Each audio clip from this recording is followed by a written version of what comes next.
Hey guys, what's up? It's Rob. It is Wednesday night. I'm here at the City Fam offices doing my weekly vlog, staying consistent. Just wanted to talk a little bit about what's happening in my world and some of the good stuff that's happening. So I was really trying to think about what I wanted to talk about tonight. Obviously got lots of things happening around City Fam and the book and all that. But I wanted to start off by talking a little bit about City Fam, and we got an email from the mayor's office about a week ago, and we connected with her at the Thanksgiving Eve event we did at the convention center, and she wants to meet with us, and she just wanted to know what we're going to talk about, what the agenda is going to be about. And I feel like, we've composed all that, compiled exactly what we want to say and sent it to her. But I really want to explain to people out there, maybe anyone that will watch this video, what City Fam is. And I talk a lot about us being the solution for this large problem. So I want to kind of explain what's in my head, what I see. So for those of you that don't know, and I'm going to use this whiteboard behind me, for those of you that don't know, I was a stripper and a nightclub promoter. I talk about it a lot. For most of my adult life, when I was 27 years old, I became a Christian, right? I had this really, radical experience, and where I just became aware of God's presence and that He had a plan for my life when I was 27 years old. This was back in 2000. I'm old. And I dropped out of the scene. I did this really radical 180, and I, sought to change my life. I basically, quit promoting. I quit stripping. I broke up with my girlfriend. I was abstinent for 6 years. I always tell people that because I want them to understand how determined I was to change. Like, I really was determined. Like, that's an understatement, because, I always include the abstinent part, because a man that can do that, a man that can control that, can control anything. So, if you're abstinent for 6 years, it took a lot of work. It took a lot of determination. So I was really determined. And, eventually I ended up backsliding. But what I see and what I want to explain to the mayor, and the problem that I believe City Fam solves, is this. So we use this ladder here, and hopefully you guys can hear me, but we use this ladder at City Fam because what we really want to do is help people reach the top of the ladder. Come to a place of fulfillment where they really love their life and they wake up excited, they're living in their purpose, they're the best version of themselves. What we believe at City Fam is you don't make it without community. Like, you have to have good people around you to inspire you, encourage you, and support you, or you'll just never make it. Because, like, for me, when I did this 180 when I was 27 years old, I, basically was attempting to get to that place, but I couldn't find people that were like me. I couldn't find people that I related to, or, just to do life with, just to hang out with on the weekends. I didn't relate to church people. So, when the weekend would come around, I was like sitting at home alone a lot, by myself, renting Redbox movies or just going to the movies with a friend. And after a while, that gets old, and I went back to the bars. So what we see at City Fam is, everybody wants to get to this point. They want to reach a place of fulfillment. And what the way the system exists now is, we expect people to do this, to make this big jump. Churches are the worst at that. Also, 12-step programs or AA, you wait for people to crash, and hit rock bottom before they ever go to those places. So what City Fam does is we just add 2 extra steps: service and social. Because this is easy. This is easy to get people to take this step. And the people that are at the top of the ladder, they're bored out of their mind like I was. They're just staying in because they don't even know what to do with themselves. So you get these people to come down, and when these 2 people meet, that's where the magic happens. And then you walk the person up one by one. You give them an opportunity to serve, volunteer, which they're not being given opportunities to volunteer unless they're already a member of a healthy community, and you just walk people up.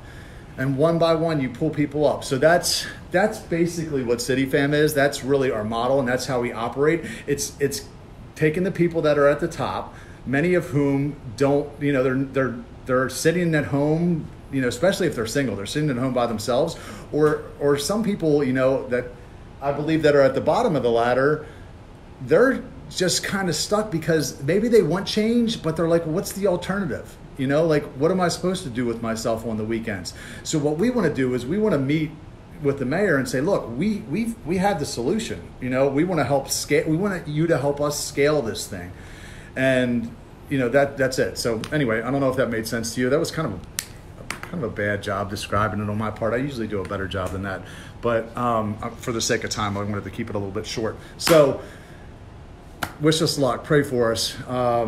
Hopefully, we'll have a meeting with her in the next 1 to 2 weeks, and we'll see what comes of it. We haven't had a lot of success. We've met with a lot of council people in the past. We've even met with people from the governor's office, and not a lot's came of it.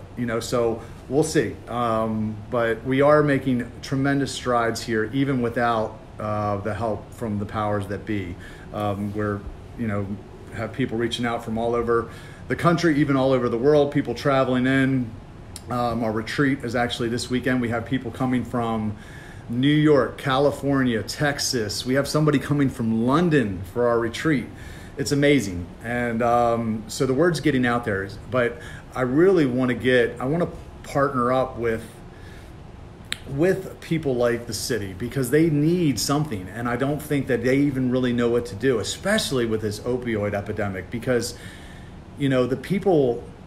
there's people dying. I mean, I had a friend yesterday that lost his son, and the guy overdosed on heroin. And when you don't have community, like, things go left very easily. They go sideways, and you'll look for that. You'll look for fake versions of community, like people. That's why people go to bars. They want to be around people. But the thing is that at a bar, the culture of the bar isn't great, because nobody is real. I used to run bars, and I know what goes on there. People are inadvertently keeping each other down. So, but you have to give people opportunities to build relationships and things to do and people to do them with, and that's really what CityFam is about. And we want to scale it. We want to help fix this problem. So we're in the process of doing it. It's just taking a while because.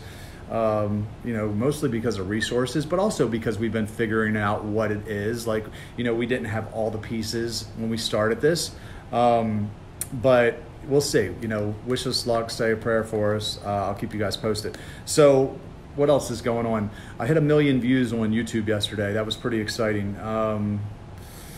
Really don't know. Someone asked me today, like, how do you capitalize on that? And I'm not exactly sure. I am putting together a media kit that I'm going to be sending out, because I'm thinking, if someone wants to book me for a speaking engagement or something like that, I want to be ready. And, hopefully it will help with book sales or, whatever else. I'm trying to find ways to monetize, that, because it is what I love to do. It's my favorite thing to talk about, is waiting, because I really believe that God redeemed me of my past and allowed me to be able to explain it to people in a way that they can understand, which is why I think that video is the #1 video in the world on waiting, because I can explain it very practically.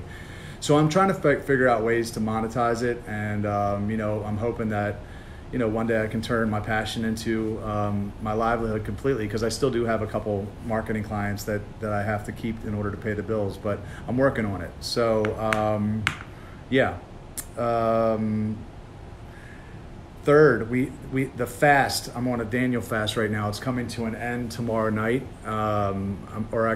Friday night, and I'm really excited about that. It was a 21-day fast. I haven't had meat or any sugar or caffeine or any processed foods for about 3 weeks now, so I'm excited that that's going to be coming to an end. And I'll actually eat on Friday night at the retreat, which is going to be exciting.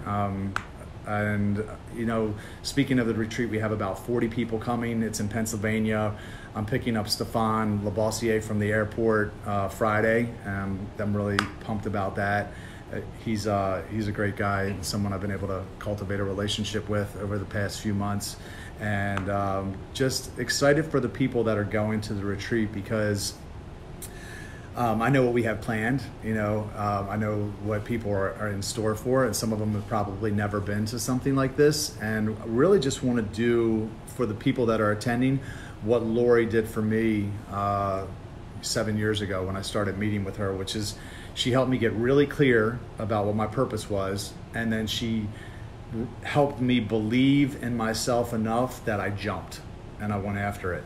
So that's really what I'm excited most for the people that are attending, is really help them figure out why they're here, what they're passionate about, and then believe in themselves enough that they go after it. Because when you go after it, it does require a lot of sacrifice and a lot of pain sometimes, because you're going to be leaving things behind, comforts, and you may have to leave a job. You might have to break up with, a boyfriend or girlfriend, or you might have to downsize and move out of that nice apartment, or drive a beater for a while. You guys, you see some of my posts and the sacrifices that I've made. But you have to believe that it's possible for you to get that. First, you have to identify what it is, but then you have to believe that it's possible, or you just won't go. You won't set out. So I'm excited. I'm excited for the people that are coming, and hopefully there's going to be a lot of people's lives are going to get changed this weekend. So we're going to do a lot of social media from there. We'll be capturing a lot of videos, and we'll be posting them. And this is going to be an annual thing. So if you didn't make it this year, there will be another one next year. If you do want to jump on this year, we still have some space. I think we have room for 50, and like I said, we're right around 40, but it's going to be awesome. Really looking forward to it. We have some social stuff going on. We're going to do a pajama party. It's going to be called City Fam Idol on Friday night, where it's going to be like a karaoke contest. And then on Saturday, we're going to do a murder mystery. That's a 70s themed murder mystery called Panic at the Disco. And that's going to be a lot of fun. But mostly I'm really excited for the life coaching stuff, the high performance coaching stuff. So that is kind of the big thing that I really wanted to talk about this week. We also have Path to Purpose coming up on February 10th. And that's going to be here at the City Fam offices. A guy named Van Brooks, who's the Director of Service and Volunteerism for the state of Maryland, is going to be leading that. And, he's really got a great story. You can look him up. He was paralyzed from the neck down in high school playing football, and he learned to walk again. And now he is, started a nonprofit and just doing incredible things with his life. So he's going to be here as our guest speaker. And if you volunteered with City Fam anytime in the last year, you're invited to attend that. So you can register on cityfam.com, or if you're on a committee, if you sit on one of the City Fam committees, you're also welcome to attend. But that'll be on February 10th from, I think, 1 to 4 here at the City Fam offices. And some other incidentals, we're working on the app. It should be done any day. This has been like a 2.5 year project that's finally coming to completion. And I really think the app is going to be a game changer for us, because what you see here with that ladder, it's going to allow more people to create social events. Right now we're doing probably, 1 or 2 social events a month, pretty much. And they're all kind of, they're all pretty much what I like, or what, for the most part, the renegades are at bars, or, a ski trip, or whatever it is that we do. It's typically good things that I like, but, some people don't like things that I like. Some people might like to go to a museum. Other people might like to do bingo on the weekends, or, they want to go see a kid-friendly movie or whatever. So what we want to do is we want to create an app, a place that people, our members, can put up events, whatever event that they want, but it's all going to be based around community, all based around thinking about pulling people up, right? That is our secret sauce, is social. Instead of waiting for people that are here, that aren't living their best lives, that are at the bottom of this ladder, that are living here, to take this big first step, which they'll never do, and not to say they'll never do, but they don't do until things get really bad, right? People don't go to 12 steps until they're court ordered, or the wheels fall off the wagon completely. Or people a lot of times don't go to church until, there's a crisis in their life. And sometimes there never is, sometimes they just kind of teeter along the bottom. But everybody likes social. So if we can give people things to do and people to do them with, all based around the point of adding value to each other's lives and pulling each other up, that's what we believe is going to fix a lot of the problems that we see, not just with the opioid epidemic, but just, I mean, there's so many issues. There's so many things when you don't have community, how it manifests itself. So we want to fix that problem, and we believe that you know, we're on to the solution. So anyway, that's it. This isn't going to be a long video tonight. I got more work to do, but that's it. Hi Pam Horn, how are you? Who else is watching? Vince Sharps, what's going on? All right, guys, I'll talk to y'all later. See you.